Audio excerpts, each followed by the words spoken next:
ಎಲ್ಲರಿಗೂ ನಮಸ್ಕಾರ. ಪೃಥ್ವಿ ಭಕ್ತಿ ಚಾನಲ್ಗೆ ಆತ್ಮೀಯವಾದ ಸ್ವಾಗತ. ಎಲ್ಲರಿಗೂ ನಾಗರ ಪಂಚಮಿ ಹಬ್ಬದ ಹಾರ್ದಿಕ ಶುಭಾಶಯಗಳು.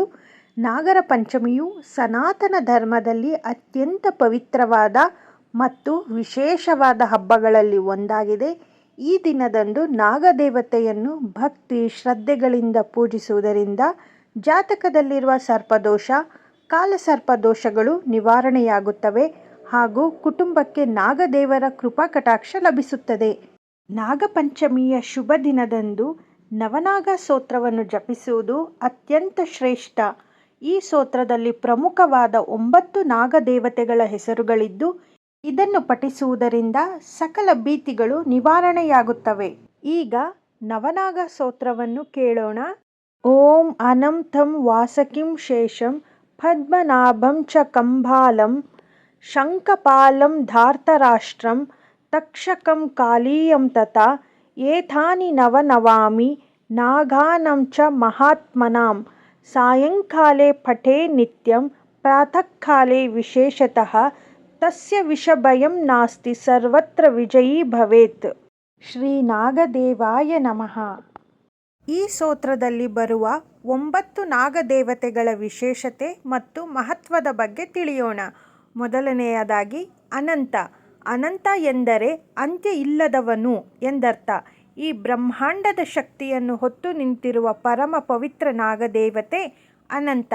ಎರಡನೇದಾಗಿ ವಾಸಕಿ. ಶಿವನ ಕೊರಳನ್ನು ಅಲಂಕರಿಸುವ ನಾಗರಾಜನೇ ವಾಸಕಿ.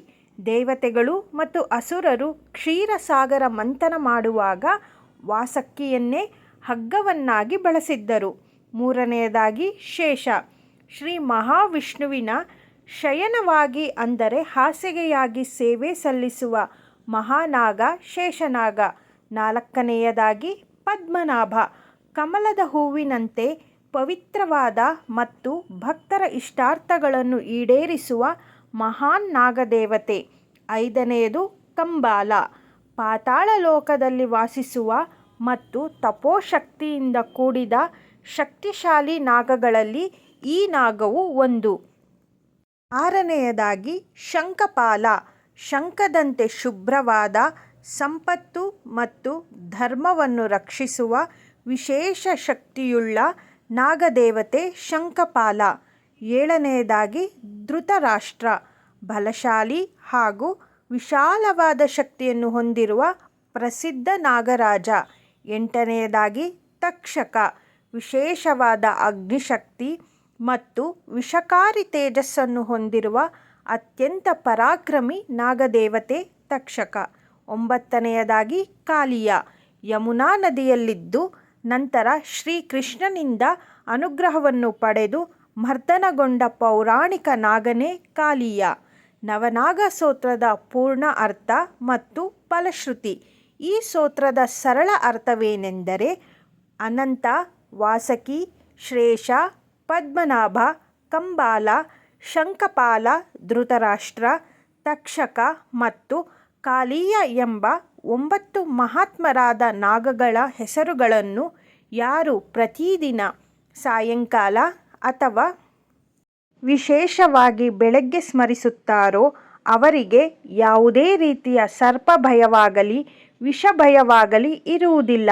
ಅಷ್ಟೇ ಅಲ್ಲದೆ ಅವರು ತೊಡಗುವ ಎಲ್ಲ ಕಾರ್ಯಗಳಲ್ಲೂ ವಿಜಯ ಮತ್ತು ಯಶಸ್ಸು ಲಭಿಸುತ್ತದೆ.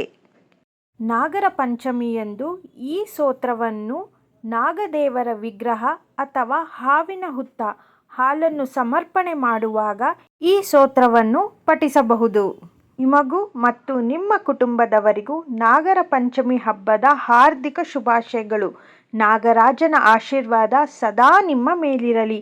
ಈ ವಿಡಿಯೋ ನಿಮಗೆ ಇಷ್ಟವಾದರೆ ಲೈಕ್ ಮಾಡಿ, ಶೇರ್ ಮಾಡಿ ಮತ್ತು ಪೃಥ್ವಿ ಭಕ್ತಿ ಚಾನಲನ್ನು ಸಬ್ಸ್ಕ್ರೈಬ್ ಮಾಡಿಕೊಳ್ಳಿ.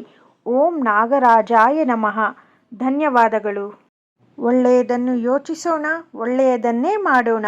ಎಲ್ಲರಿಗೂ ಆ ದೇವರ ಆಶೀರ್ವಾದವಿರಲಿ.